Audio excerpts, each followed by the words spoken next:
All right, everybody, how's it going? It is Tuesday, October 26, 2021, and of course, we just finished with Week 7 in the NFL. It was a pretty good week, a lot of blowouts. We kind of predicted it was going to be a real home-heavy winning week, and that kind of happened. We went 10-3, getting the Chiefs game. No, we got the Chiefs game right. We got the Panthers game wrong. The Panthers and Giants. What was the other two? Dolphins and Falcons, because we don't pick the Falcons around here. Little surprise foreshadowing pick for the Panthers and Falcons this week. And then the third game, Bengals and Ravens, which a lot of people got wrong, but good for the Bengals. Good win for them. We go 66-41 on the season so far, so we're slowly getting better and better after what was a very bad start. So 10-3 last week, good week. We have bye weeks again this week, so the Ravens and Raiders, just two teams gone, so there's 15 games this week. Full slate of games compared to last week with only 13 and 14 the week before. Now we're up to 15 total, so this feels more like a total week, more in common with what we're used to with bye weeks. So there isn't three missing games this week. There's only one. So let's jump right into the games. Hopefully we can repeat our last couple weeks where we've had a good run, going like 30, almost 39-10 in the last 3 weeks. So let's see if we can continue that and have a good week. Thursday night football to start her off. We've got the Green Bay Packers 6-1 playing the Arizona Cardinals 7-0 in what could be the game of the week on Thursday night. Really great game to kick off the week. Cardinals are 6-point favorites with an over/under of 51.5. And I have the Cardinals winning as well. I looked at both teams' games that they played and who they played. The Packers have a good win against the Bengals, which they took to overtime, and a lot of they score about 27 a game or right around that range, and they seem to allow a little bit less than that. Despite not really playing it they have. I can't remember how many exact blowouts, but I think they've only got 1 or 2 blowout wins this year. And they've played a lot of softer competition, which isn't really, I'm not knocking them for it, which is, you're supposed to beat the bad competition, and that's what they're doing. But they have the one really good, they played that one really good team in the Bengals, and that's their biggest win. Where I look at the Cardinals, they've already beaten the Rams, Titans. So I'm like, all right, so they've played a couple more good teams, some pretty top of the line teams, and kind of made them look rather silly. And then they're averaging 32 a game. They're allowing 16 points a game. The Cardinals are 104 rush yards a game, 201 passing yards a game. So they're playing good defense against good teams at times, and they're also they've beaten those good teams really badly as well. I think they beat the Rams 37-20, and then they also beat the Titans in a very similar score. So it's not that the Cardinals are just winning games against good teams barely. They're beating them soundly, just like they're beating everybody else soundly right now. And then when I look at the Packers, they're playing good defense this year, but the almost 120 rush yards a game, just ahead of the they're not much different in yards per game allowed on defense, so that's not the biggest thing. It's just when you go look at their stats, you're all right, the Cardinals are slightly better than them on defense and slightly better than them on offense, and that's probably the difference in the win. And they've played more quality opponents. So when I look at all that, I'm so the Cardinals just feel like a better team right now. No Devontae Adams for the Packers as well. So right now I'm leaning towards Cardinals. They're home. That kind of always favors the home team on Thursday night. Again, you can go look up the defense and offensive statistics for both teams. It seems to favor the Cardinals any way you really cut this game. Aaron Rodgers makes it a little bit more difficult to figure out, but yeah, I had to go look at stats for this game because I was I have no idea who to pick. This one was the hardest game, so I assume there's going to be differences. Make sure you put your picks down below, and I'll comment back on everything you comment. So, just get your picks down below, and I'll be sure to comment and let me know your picks. And I'm sure this one will have a very varying difference to it. I've seen a lot of people saying Packers in the last couple days, but I wonder if the Adams thing kind of flips it. Plus, we'll see. Give me the Cardinals 35-27, probably game of the week. Happy Halloween, Sunday night football, Sunday afternoon football, 1 o'clock games. We have the Bengals taking on the Jets. Bengals are 9.5 point favorites with an over/under of 43.5. I got the Bengals winning 38-14. No Zach Wilson. Bengals they really weren't that good with him in there, and now they're gonna have to play Joe Flacco or Mike White or something like that, or something. The Patriots just destroyed the Jets. The Jets stand no chance against the Bengals. I don't think the Jets' defense is as bad as 54 points because that was the first time they've allowed over 30, but that could be a sign of something. So we'll see. Give me the Bengals. There's not much to say in that game. Another really good game this week as it features the Tennessee Titans playing the Indianapolis Colts. I think this is, I have a couple upsets this week, and this is one of them. The Titans are 1.5-point favorites with an over-under of 49.5. There's like a weird history between these two teams of whenever the Colts are playing good football, they own the Titans. And like, I know it's like the weirdest upset to have, right? Because the Titans just beat the Bills and the Chiefs in consecutive order, right? You know, that's how the Titans operate. They can beat the best teams in the league, and then all of a sudden they'll go play a team like the Jets and lose, or they'll play like a sub 500 Colts team and lose. Like it's just the weirdest thing about this team. They seem to play way up to their competition, and then they'll go right back down to who they're playing. Like they'll play to what you throw at them, and it seems like that's kind of like their curse as the Titans. I don't really know what that is. That's a big reason why they'd go like 9-7 every year. 9 huge wins against like the best teams in the league, and then 7 like they get upset 7 times. So that's part of it. I don't really like the Titans after those 2 big games playing a team like their most hated division rival in Indy, at Indy, in a game where Indy is actually getting healthier and healthier in the few last coming weeks. They seem to be getting guys back, and they seem to be playing better and better as the season goes along. I kind of like the Colts to win this game. And I know a lot of people are going to disagree, but again, this is like one of my 2 or 3 upsets of the week. So you kind of have to just take it as it is. I just got a sneaky feeling about this game, man. The Colts are ready for this one. I'm telling you, the Colts are very ready for this game. So give me the Colts in a crazy upset game. All right, here's an easy one. The Los Angeles. There's a reason I'm taking longer on certain games. Is as you can tell, there's some really bad matchups. The Rams play the Texans 6-1 versus 1-6. Rams are 14.5-point favorites with an over/under of 48. I guess the fun thing, much like the Lions game, is not that the Texans could win this. It's like, will the Texans spoil the Rams covering a 15 points here? I don't think so. Give me the Rams 35 to the Texans 10. They're tanking. Like, what do you expect? This should be a pretty good game. The Pittsburgh Steelers seeking revenge for their playoff loss to the Cleveland Browns last year. The Browns are 3.5-point favorites with an over/under of 42.5. So when I look at this game, I'm thinking, no Case Keenum playing the Steelers. Backup quarterback, potentially backup running backs at home against the division rival. This is one of those games where if you're a Steelers fan, you know your history against backup quarterbacks and backup running backs. They're like your biggest nightmare for some reason. It seems like the Steelers don't do well against backup quarterbacks and backup running backs. I know Chubb is supposed to play, but they're still going to have that other guy there to fill in for Kareem Hunt. And he was really good last week for the Browns. And so that's another week forward for Keenum, another week as a starter. They're going to be, they're going to be home. Their defense is going to be really good.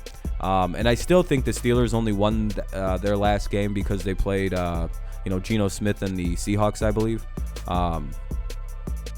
Or was that Wilson in that game? No, because that was the one where I had to switch. Yeah, okay, yeah. So that was a big reason why the Steelers were able to win that game. I think the Browns defense overwhelms the Steelers, who are kind of limited on offense, it feels like, this year and right now anyway. I feel like they can contain Najee Harris, shut down Big Ben. Pretty easy win for them. I feel like Case Keenum can game manage his way to a victory here as long as he doesn't turn it over and depend on his running backs. Well, he depends on his running backs and doesn't turn it over. I see the Browns winning at home 2017. I feel like the Browns, despite all their injuries and everything right now, they're still a better team than people are giving them credit for. Despite their struggling play this year, they are very banged up. So, their defense is good though. So, give me the Browns. Here's, I guess, another upset, but I don't really consider it an upset. It's the Philadelphia Eagles playing the Detroit Lions, 2-5 versus 0-7. The Eagles are 3-point favorites with an over/under of 47.5. With the Lions have had 4 really good games this year where, like, if they had a better quarterback not named Jared Goff, I think they'd actually have maybe 2 to 3 wins. Who knows how that game against the Rams go if Jared Goff doesn't get nervous and throw a pick at the very end of the game there, and then, they march down and kick that field goal. Detroit's playing some good ones. They almost beat Baltimore, and then it took a 66-yard field goal. They almost beat the Vikings. They walked it off with a field goal. So, like, the Lions do have 2, maybe 3 close wins there against pretty decent teams. Whereas the Eagles, man, I don't even remember who they've beaten. I feel like they're a little bit more lucky than the Lions, but also I feel like the Lions are doing a lot of very different things. And if the Lions bring the intensity that they brought to the Rams game, which I think they're going to, into this Philly game, they should be able to beat the Eagles in a pretty good close game. These are two very ungood teams. This is like the biggest nobody cares game of the week I've ever seen. You know what I mean? Unless you're a Lions or an Eagles fan, it's like, wow, this, Eagles have played a little better than what people thought, and the Lions have played better than the Lions might be like the best like defeated team ever. This Lions team is really good. They aren't getting like a few small breaks in games, and their quarterback is really bad. But their offense isn't much better behind it. But who knows if it's Goff or just the offense? I think it's Goff. So, sign Cam Newton. All right, let's move on to another game that has really no one caring except 49ers or Bears fans. It's the 49ers versus the Bears, 2-4 versus 3-4. I think these are both third-place teams, and it's just 49ers 3.5-point favorites with an over/under of 39.5. Again, there's a reason why I spent some time on longer, different games. My thought process here is the Bears defense hasn't looked that great this season at times, and if they slip up and play like halfway bad against the 49ers, the 49ers will probably be able to score some points. I feel like the rain really impacted them. I have no idea really. Like, these are two bad teams. They both, I feel like the major flip here is the Bears' offensive situation is so bad with the line and Fields running for his life, being sacked as much as he is, and just, being forced to just do so much improvisation already. I can't really pick the Bears till they fix the O-line, it feels like. Or they play a team that's, like, worse than them. And I don't feel like the 49ers are any better or worse than them. They're kind of like the same team, it feels like. I don't know. Who cares? This is another, see what I mean? 3 in a row where it's just like, wow, these are some good games. I'm sure if you're a Eagles, Lions, 49ers, Bears, Panthers, or Falcons fans, these are the games, you care about your individual game, but it's just like, you got to admit, these are some stinkers right in a row for 1 o'clock games. I know the smart pick would be the Falcons here. It's the Panthers versus the Falcons in Atlanta. Falcons are 3-point favorites with an over-under of 46.5. And they actually did, they might have reversed their jinx. If they're able to win again this week, we're taking off the rule, by the way. That's going to be the new standing with Atlanta. They won a game last week. The Falcons did. They blew it, and then they won it again. That could be the ending of the curse, by the way. If they win again this week and don't blow it, Atlanta's a team you can pick again. But for right now, you still don't want to pick them. You're still 500 if you don't do this. But again, that shit with the Dolphins last week, that was very interesting for them. That could be a curse reverser. It really depends on how. If they blow the Panthers out, the Falcons might be back. That's just hilarious to think about. If they win like 49-30, I'm like, all right, the Falcons figured it out. I think they reversed their curse. They're not good at defense, so they're going to give up points. But until then, I can't consciously pick them. Whenever I do and they lose, I get like 3 or 4 games right in the week, and I'm very pissy. So I'm not picking them yet. But that was an interesting turn of events against the Dolphins. Almost had them right again. So yeah, give me the Panthers just on grounds that I don't pick the Falcons yet. Again, they could finally get back into my good side by winning this week. If they, Panthers though, they're becoming the new Falcons here real quick. That shit against the Giants last week was unacceptable. The Bills play the Dolphins. 13.5-point favorites with an over/under of 48.5. I don't even really want to talk about this one. Any team that does that to the Falcons is just not. I'm not picking them. The Dolphins are beyond. I don't know what fixes that. They're bad. That's basically my summation of the Dolphins. Whereas the Bills are a monster team that are going to be looking for revenge after that Titans game. They're going to be well rested after the bye week. Boy, good luck Miami. I really wouldn't want to be them this week. All right, let's go to the 4 o'clock games. We got the Patriots. Oh, here we go. I forgot this was the first 4 o'clock game that pops up. I would have warned everybody. Yep, I know. Call me a homer. Call me a bandwagon fan, even though I picked against my team 3 times this year. Whatever you want to say about me, go ahead and say it. I understand the anger that's seething inside of you. Let me remind you of 46-0 last year when the Chargers were a much better team than the Patriots last year, and we absolutely mollywopped them. We're a better team than we were last year. I'm starting to wonder how this game's going to play out, right? The Patriots seem to own the Chargers historically. Bill Belichick seems to just know how to beat this team. Even last year when it was a whole new Chargers team, they beat them. I don't know. Maybe the Chargers they're better than what I don't know. They went 10-6 last year. How could they be much better? Or what was it? 9-7, 10-6, something like that. 8-8. That's not a bad record for them with a rookie QB. But there's one major thing here why I do have the Patriots upsetting the Chargers, and it goes rush yards per game 162. That to me indicates the Chargers have a problem when teams decide to run the ball. One of the things the Patriots can do very, very well, one of the few things they can do very, very well on offense, is set the run up and run the ball. Damian Harris is decent. Bolden works well in the pass. We can have Stevenson playing. He can run the ball pretty well. And then we can use Myers. We can use Jonnu Smith. We have a whole concatenate. We can use Bourne to run. We have this whole running situation really well figured out. And then we can use that to open up the pass, which is starting to develop a little bit with Mac Jones.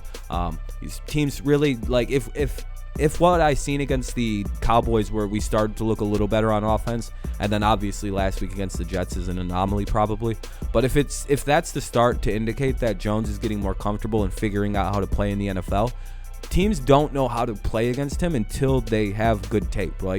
So when Jones figures it out and starts beating teams, he's going to go on a little bit of a run for about 3-4 games until there's accurate tape on what he looks like at his, once he's figured it out.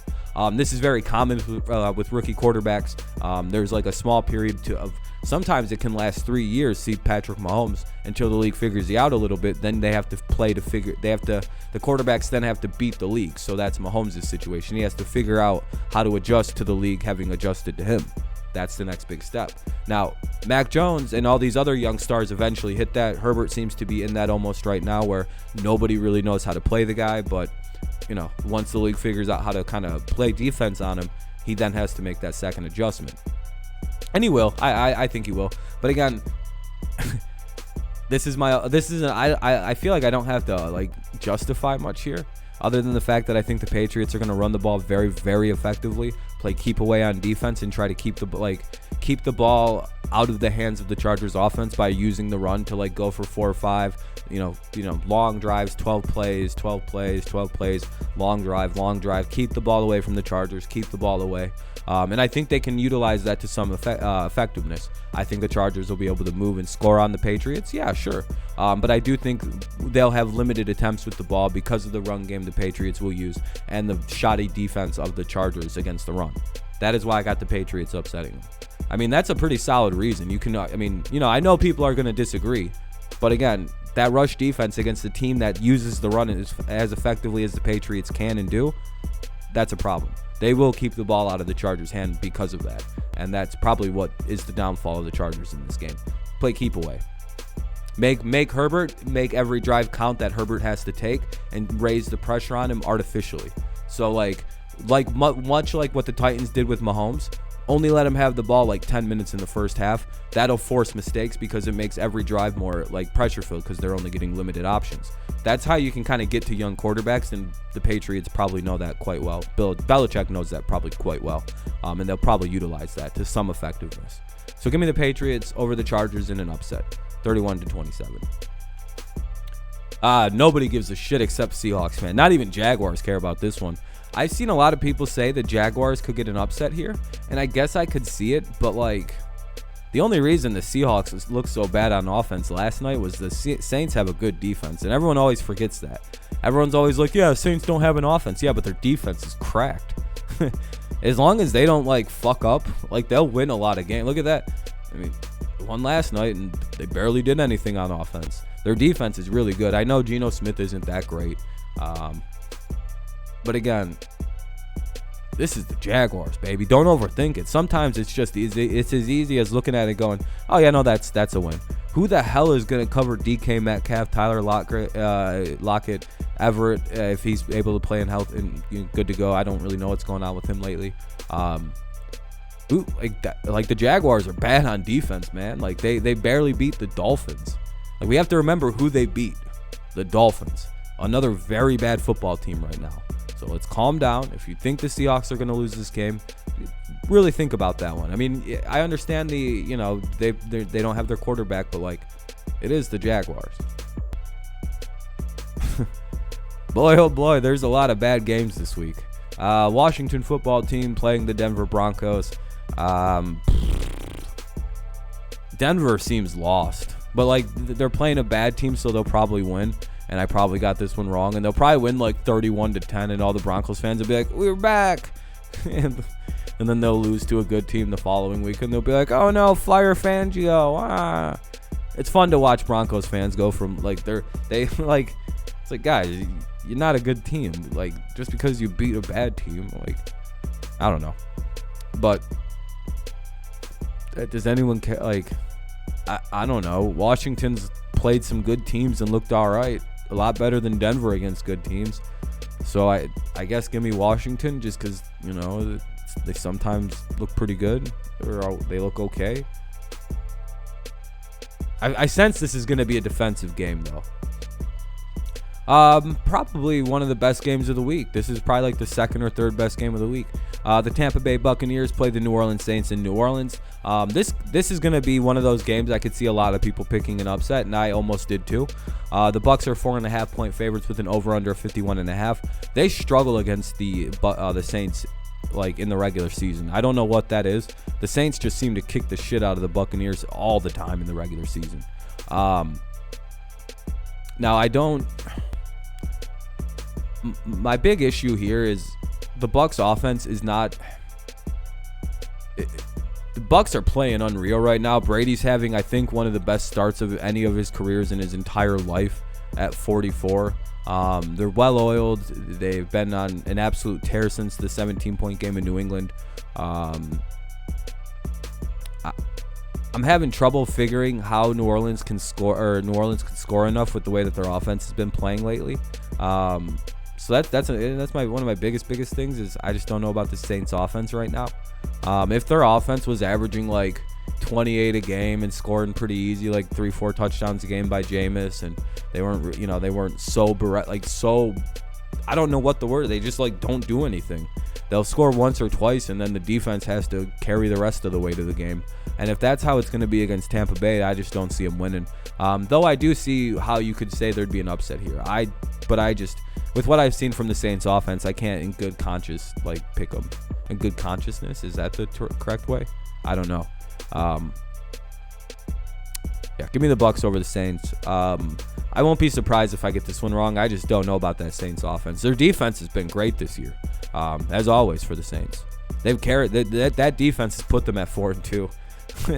So, you know, it would be literally they would be 3-3 again. And they have whatever about the Patriots game. Their defense won that game for them, but you know, whatever.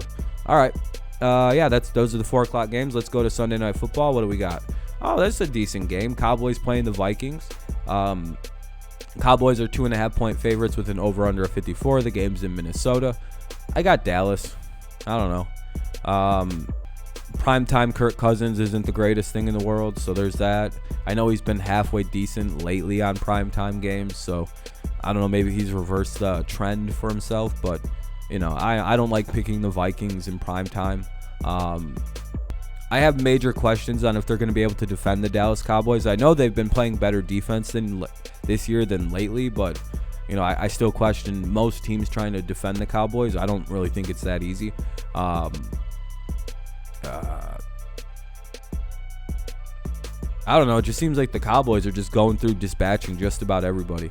Why do I feel like they're not 6-1? Are they 5-1 and I got their record wrong? I believe I do. Sorry about that. I believe I have their record wrong. I think they were off last week, so they should be 5-1. That's my fault. They didn't play last week. I just assumed they played and won. I was like, they probably played like the Eagles, and I know they didn't play. So what am I doing? All right, my bad. They're 5-1, everybody, not 6-1. I know someone's gonna comment. Did you know that you put the Cowboys at 6-1? Yeah, I did, and I said something about it. You clearly weren't listening during this entire talk. I don't really know what to say about this game. I feel like Cowboys are just a better team than the Vikings, so I'm picking the Cowboys. Like, they're just on every level a better team. They have a better offense. They have a better defense. Their special teams is probably better. The Vikings are literally a miracle kick away from being 2-4 and one of their losses to the Lions. So yeah, give me the Cowboys 35-28. I don't think you really need to overthink this game like I'm doing right now.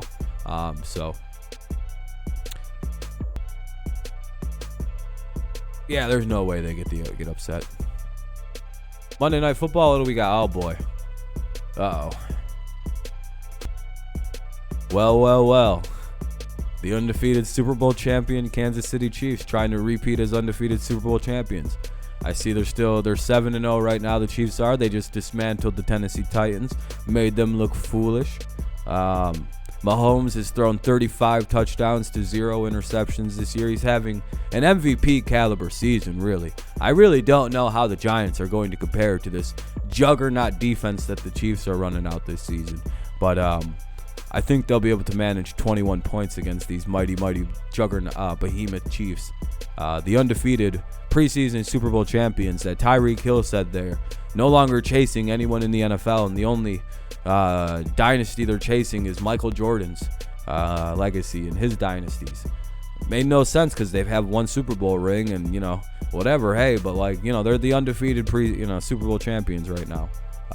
Reigning champions, I believe, too. They won last year, went undefeated.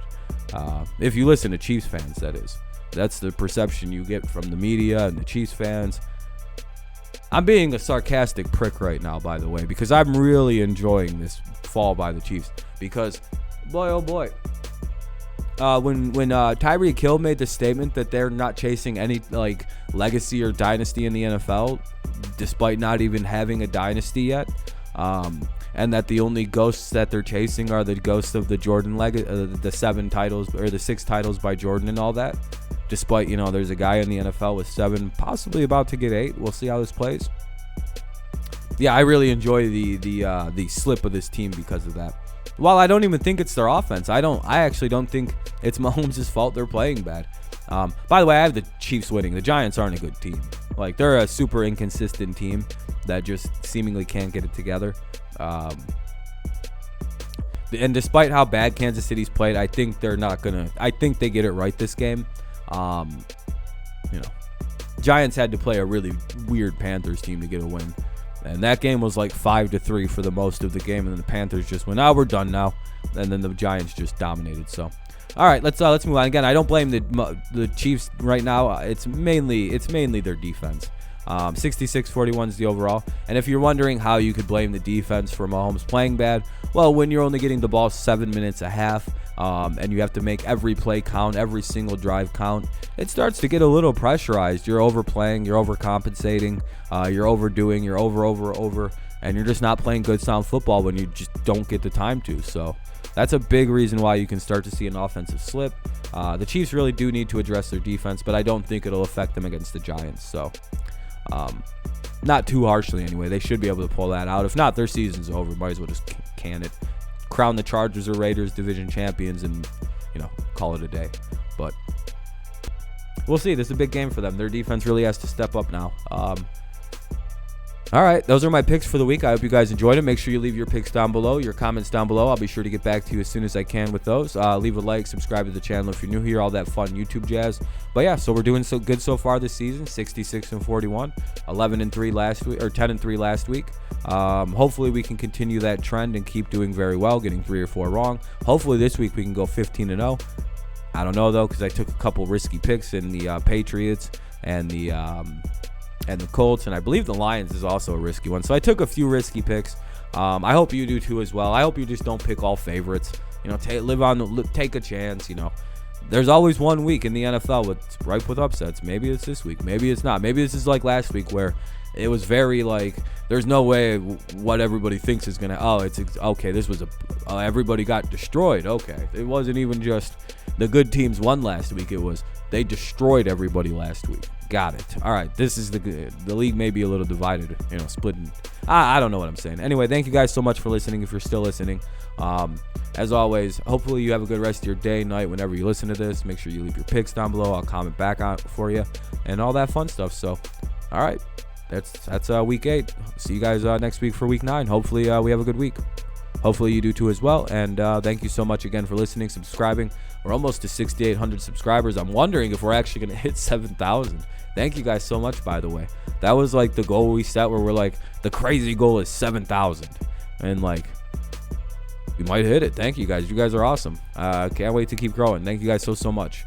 Again, I'm very humbled by everybody subscribing and leaving likes and all that. You guys rock. So thank you so much. Hopefully you have a good rest of your day, night, whenever you watch this. And peace out. Sorry about the long video.